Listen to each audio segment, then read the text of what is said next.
Hello and welcome to another episode of Hessy and Maven Gaming. On this week's episode, we're going to be talking about Temujin Kensu, a man who in 1987 was convicted of first-degree murder and sentenced to life in jail without parole. But he has a really strong alibi. There's zero physical evidence against him, and the conspiracy of how the prosecution sort of pins this on him is insane. While we're talking about this man who, oh, by the way, he's a ninja. So while we're talking about this guy, we're going to play a little Teenage Mutant Ninja Turtles Shredder's Revenge. Let's get into it. All right. So first things first, a man named Scott Macklem is murdered. Okay. So November 1986, he's killed with a shotgun in his community college. Okay, so real quick, sorry. I'm playing as Master Splinter. That's how we're gonna kick things off. And it looks like I'm riding a skateboard. It looks like a crummy skateboard, man. Have you guys ever tried skating? It is so hard. Like, it is so hard. I don't think I've done a successful ollie in 20 years, but anyway, that's not important. This is a classic beat-em-up game. This game is actually so much fun. But anyway, so Scott Macklem, 1986, November, murdered, shotgun, community college parking lot. That's what you need to know.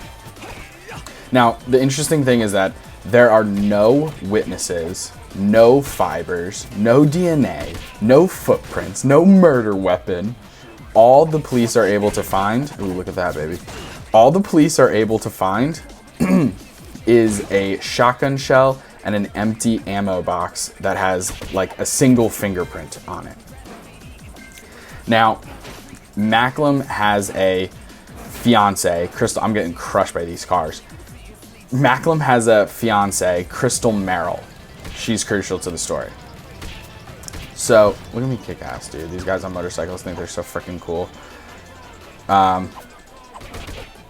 Excuse me. So, while they're at the hospital, Scott Macklem dies, but while they're at the hospital, the police are talking to Crystal Merrill, and her sister is actually the one to, oh no, I'm getting this turtle shredder fucking, whatever this is, this Jeep is kicking my butt.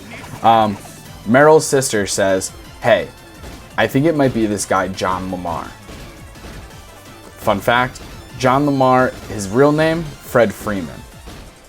Even more fun, he changed his name to Temujin Kensu because he got really into Buddhism. That's right, Temujin Kensu, this supposed ninja killer, which is to say that he is like a ninja who kills. He doesn't kill ninjas. But anyway, he's as white as hell. Just a heads up. It's not super important to the story. It's a little interesting. Missed that pizza. That's going to bite me in the ass. Okay. So Temujin Kensu, that's how we're going to refer to him from here on, but just a heads up. So Kensu is Merrill's ex-boyfriend. More specifically, Crystal was dating Scott, broke up with him, started dating Kensu, broke up with him, went back to Scott. Okay? Now, according to Merrill, that's her last name. It sounds like I'm talking about Meryl Streep, but stay with me here. According to Merrill, her ex-boyfriend is, and these are her words, heavy into ninja. He's also threatened to kill her and her family before. And then before we go any further, I just want to make a real quick point. At the end of this, you have to ask yourself, is this man actually guilty of murder? Or should he be given a new trial and have another chance to plead his case and all this different stuff when provided with all this different evidence? But I'm not saying he's a good person. Based on everything that I've read about Temujin Kensu, he kind of seems like a dickhead and like a terrible person. Oh, it's called the Turtle Tenderizer. He seems like a terrible person. I just don't think that he's a murderer, is my personal opinion, but let's continue. So when Merrill says, listen, this guy, he's threatened to kill me and my family, He's heavy into ninja and stuff like this. That's right, baby. Dodge those bombs. When you look at police records and their reports and everything like that, I cannot seem to dodge that. It's as if the cops just stop pursuing any other possible leads. They don't look into Scott's finances, his family history. They don't look into anything else. They immediately are just like, sick. Kensu's a ninja, you say? It's definitely him. So they arrest him 9 days after the murder. And then this leads us into the trial. So first we're going to talk about the trial that's sort of pointing things at Kensu. This is the prosecution's case that Kensu did it, that he is a murderer, that he killed Scott Macklem, his ex-girlfriend's fiance. Now, my health is dangerously low, and the turtle tenderizer is doing pretty good, and there you go. Splinter is down. Don't worry, gang. We have 2 more lives. We're back in this. Oh, I accidentally clicked the wrong button. I'm doing ohms. Okay. Meditation. So, Meryl testifies. She says that they dated for a few weeks, and it was like living in hell. She says that he raped her, physically and psychologically abused her. Kensu told her that he was a higher up in the Yakuza, you know, that Japanese hardcore organized crime. And Kensu told her that he would take a contract out on Macklem. Let's listen to what the county prosecutor has to say when we get into the next round. All right, so the county prosecutor, this is all happening in Michigan. The county prosecutor, his last name is Cleland, like almost like Cleveland, but with no V. He says that the entire motive of Kensu perpetrating this crime is that he wanted to control Meryl. He wanted to make her his handmaiden and his slave and all these really strong evocative words. This is what he's telling the jury. And he starts showing all these photos of martial arts weapons that Kensu owned. Keep in mind, it wasn't like the guy was killed with a katana. It was a shotgun. So, oh yeah, you gotta power it up. I always forget that with these shield guys. Get close. Yeah. I'm learning. We're learning. We're getting better with every round. That's not a good show of that, but trust me. Anyway, so like he's showing all these photos of martial arts weapons, not ever actually making a case for like what relevance that has to anything, but okay. He's like talking about how Kensu is rude and arrogant. Oh, did I click? Okay, I clicked pause on accident. He is talking about how Kensu is rude and arrogant, and honestly, I agree. He does sound rude and arrogant. If even what half of what Crystal Merrill is saying is true, and I have a tendency to call it radical, but I have a tendency to believe women most of the time. So when they say things that are like that, but if even half of what she's saying is true, yeah, this guy's a dickhead. He's a terrible fucking guy. But is he a murderer, right? That's the thing. So not only does Cleland say that Kensu is rude and arrogant, but he also is like, oh, he fancied himself a ninja. So, all right. Now, there are a couple of witnesses that either put him at the crime or kind of show him as guilty in this murder.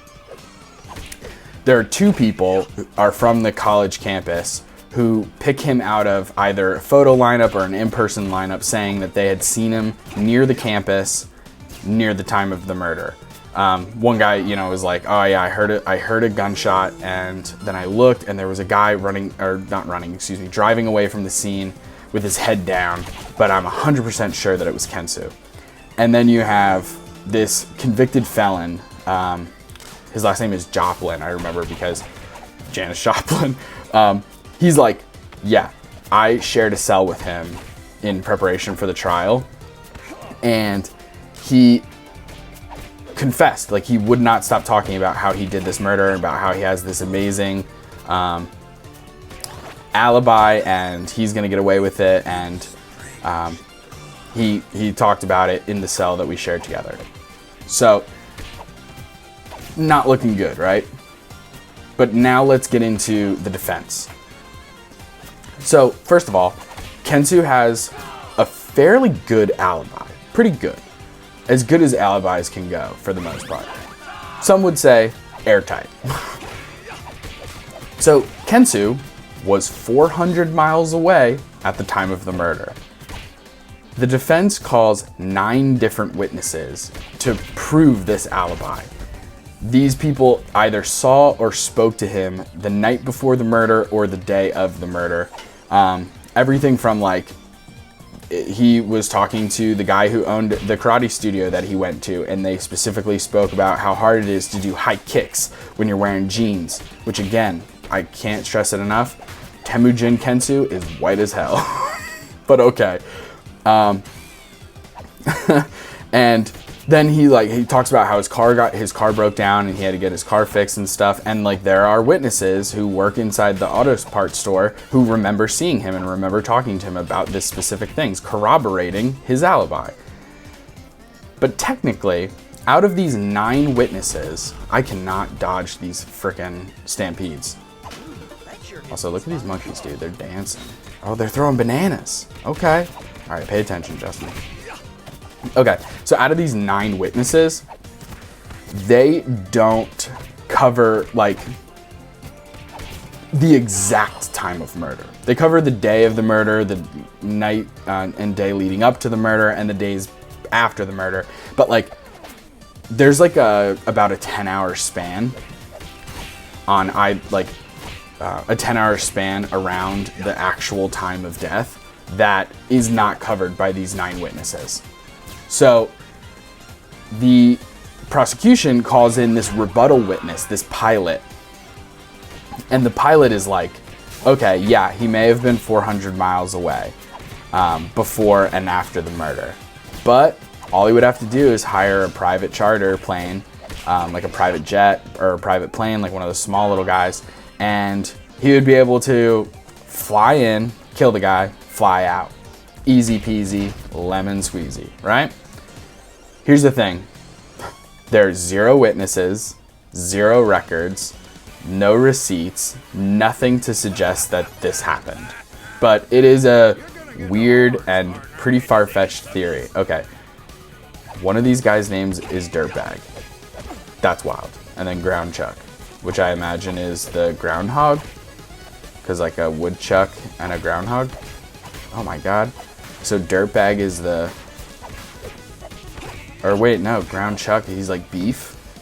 Dirtbag because he digs underground. Okay, we're okay. Pay attention to the fighting and let's pay attention to the names. Teenage Mutant Ninja Turtles has the funnest. It's up there with Batman in terms of just fun names for bad guys. Or Spider-Man, actually. Spider-Man and Batman. Anyway, it doesn't matter. Continuing. So this, like,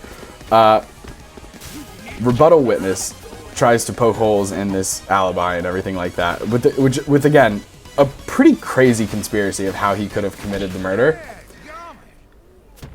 And remember, 0 physical evidence against Kensu. The fingerprint found on the ammo box doesn't match Kensu, and yet the jury comes back with a guilty verdict. So let's talk about some interesting things that come to light, both about the defense team or the defense attorney, and also about the prosecutor, who, in my opinion, is a corrupt piece of shit. Let's get into it. All right. So, first of all, the defense attorney's name is David Deans. This is a court-appointed lawyer that represented, by the way, I did switch characters. I am now Leonardo. But, oh, that's fun. That's fun, little double jump with the, honestly, just learning now that you can double jump. This game is wild. The buttons could not be more simple, and yet it's like, what is it called when there's like a low skill floor, but a high skill ceiling?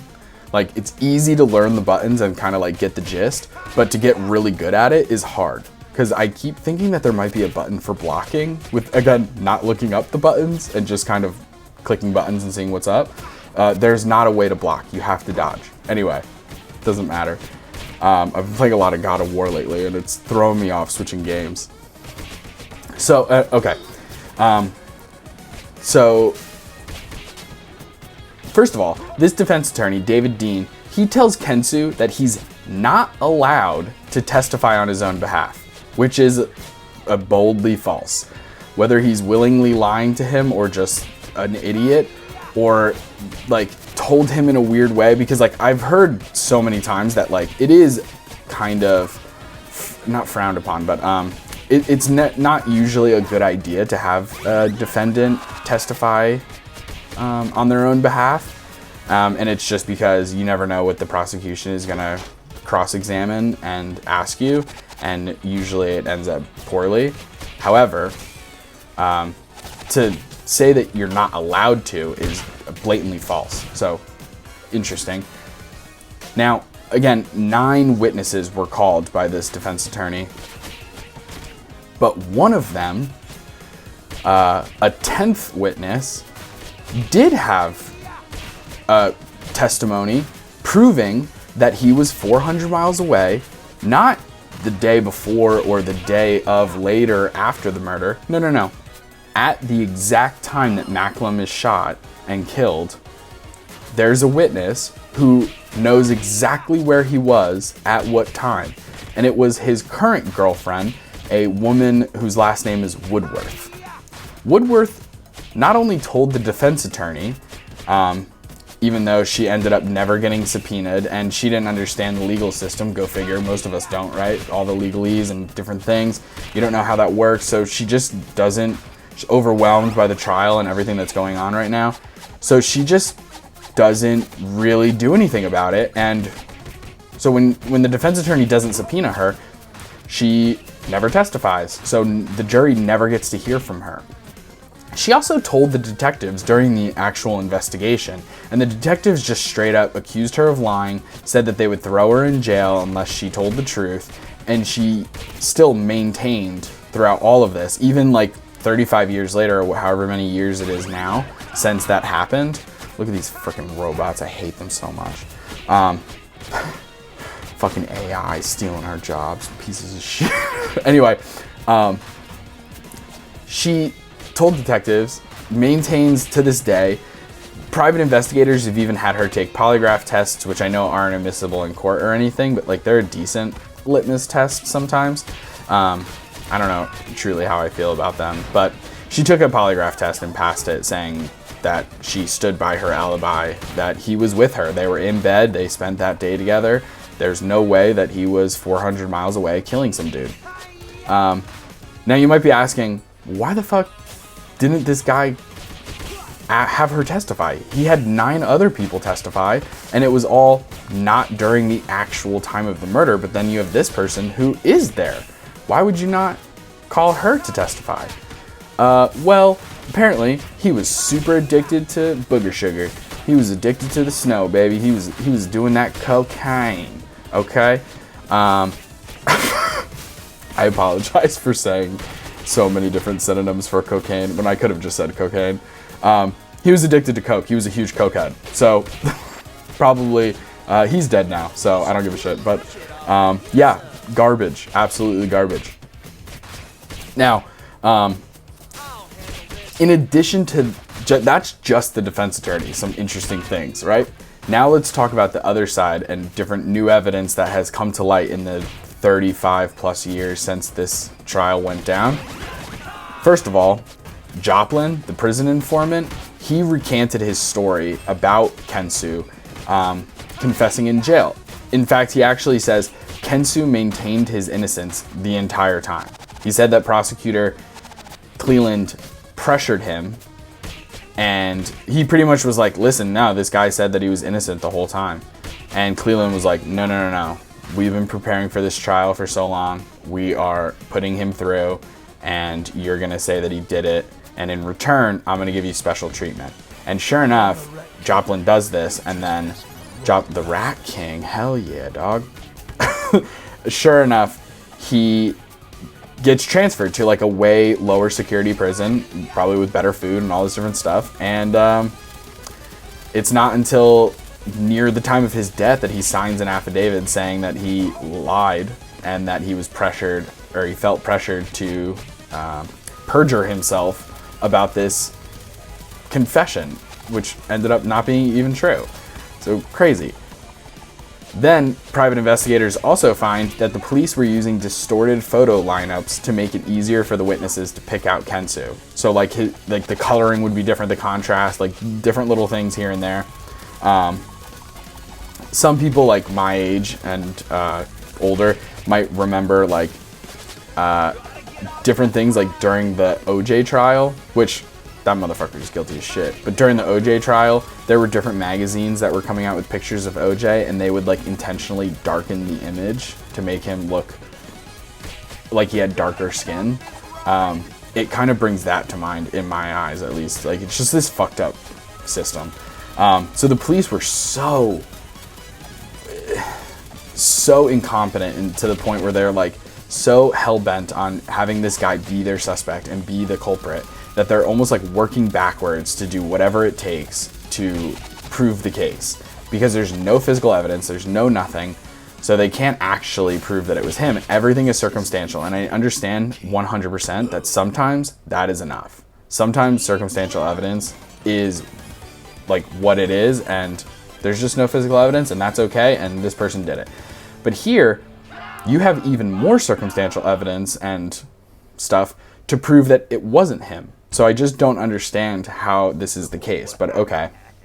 Now, we'll talk about how shitty our justice system is, because this guy's been in prison this entire time, and as you can imagine, he's been filing a bunch of appeals, but let's get into the next match before we talk about that. So, the crazy thing is that this prosecutor, Cleland, he's now a federal judge. He has even more power and more influence over everyday people's lives who are going through the courts. And it blows my mind that stuff like this can happen. Now, a piece of evidence that I actually forgot to bring up, and it's interesting that he's a federal judge. So you have to be like elected into some of these like judicial positions and stuff like that. When he was campaigning for these positions, who do you think flew him around to all the different campaign sites? Oh, that's right. It was the same fucking pilot who testified telling this insane conspiracy that like, oh yeah, he definitely like flew in, killed the guy, flew home, even though there's 0 records. Sometimes pilots will just not do records and not fill out flight logs and not let the air traffic control know and da-da-da-da. And I understand that if you're below a certain, what is it called, air zone, there's certain things you're allowed to do and not allowed to do, and like it's a little complicated for somebody who's not a pilot, but I call bullshit on a lot of that. So another interesting little connection to my personal opinion, Cleland is a piece of shit. So anyway, 35 years, Kensu has been filling out all different kinds of appeals. He's been losing all of them. Because the thing about the American justice system is that they refuse, if at all possible, to admit any wrongdoing, to admit any guilt, any mistakes. I mean, like, it's really popular, but it brings to mind the Making a Murderer documentary, specifically season 2 on Netflix, and just like how fucking bananas that case is and how much evidence it is to prove them wrong, and how there's so many things, and just like how impossible it is to actually receive a fair trial. So now we have all this different evidence, right? We have evidence against Cleland and against the prosecution. We also have a lot of evidence against the defense attorney. And one of the things you can do is you can fill out, I believe it's called like a habeas corpus or something like that. It's one of these freaking bullshit Latin legalese words, whatever. Where you can say that you had ineffective counsel and that it affected your trial. You did not receive a fair trial because you didn't receive a good lawyer, essentially. Or like a lawyer didn't do their job. Had they done things differently, it could have completely changed the case. And that's really hard to prove. But in this case, one judge actually says, yeah, he should either be released or given a new trial because Kensu had ineffective counsel due to not calling Woodworth as a witness, is like the main point. She also finds that Cleland had solicited perjured testimony from Joplin, the prison informant. Now, I love that this map is in a mall. I think that's so freaking cool. I don't like these guys though. Ooh, they're slow to pick it back up. I think if I dodge it when they throw it, or I just beat the shit out of them, fuck it. Knock over all these clothes things, because that's funny. Oh, this store is just called Random Clothing. That's so funny. I'm just, okay. Anyway, so now our court system, especially in criminal courts and stuff like that, well, actually all courts, there's like levels, you know what I mean? Like you have your county court, you have your community court or whatever, and then you have like federal court and then the Supreme Court, but you also have like state Supreme Court, and then you have the federal, national like Supreme Court. So you have all these different levels of courts. So this one judge is like, he should absolutely get a new trial because this is messed up. A higher court just goes, no, he shouldn't. And what was their reasoning behind it? Like, what was their argument? Oh, he filed the appeal a little too late. Really think about that. Okay, gang? Really think about that. He filed his paperwork a little late, and therefore, even though there's a solid chance he didn't do it, and we could have a new trial to see if a new jury will continue to convict him for murder or potentially find him innocent, because he filled out his paperwork a little late, nope, jail forever. Jail for the rest of your life until you die. Sorry. That is wild.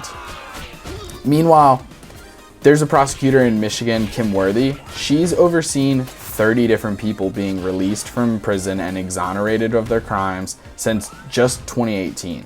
That's like less than 5 years. That's insane. 6 people a year. From the 1980s, over 2,000 people have been exonerated. The amount, like there are entire projects to things like this, like the Innocence Project, I believe is what it's called. So like there are so many different organizations out there that are, all they try and do is prove people's innocence and try and get them out of jail when they don't deserve to be in jail. It's insane. I mean, we all know that America has like the most incarcerated people per capita of any single country in the entire nation, providing this almost like slave-like labor because, anyway, let's not get into too much. But suffice it to say, I am pro prison reform and getting rid of the prison industrial complex and changing our justice system for the better. But anyway, so in a lot of these cases, there's DNA evidence to help exonerate somebody. Because like, for example, you know, this guy, Joe Smith, let's just say, he dies and there's the killer's DNA on the body or something. Well, when they arrest Frank and they're like, hey Frank, we think you killed him, you're going to jail. And he's in jail for 10 years and then DNA technology gets better and then they test the DNA against some new suspect and they're like, oh shit, Frank, bad news. We found out it was Tim. Tim killed Joe. I forget all the fake names I just used. Also, oh, I don't like that. But I love this lady. Her name is Tempestra. She's a temptress. And she's like a video game person. I don't know a ton about Teenage Mutant Ninja Turtles, guys.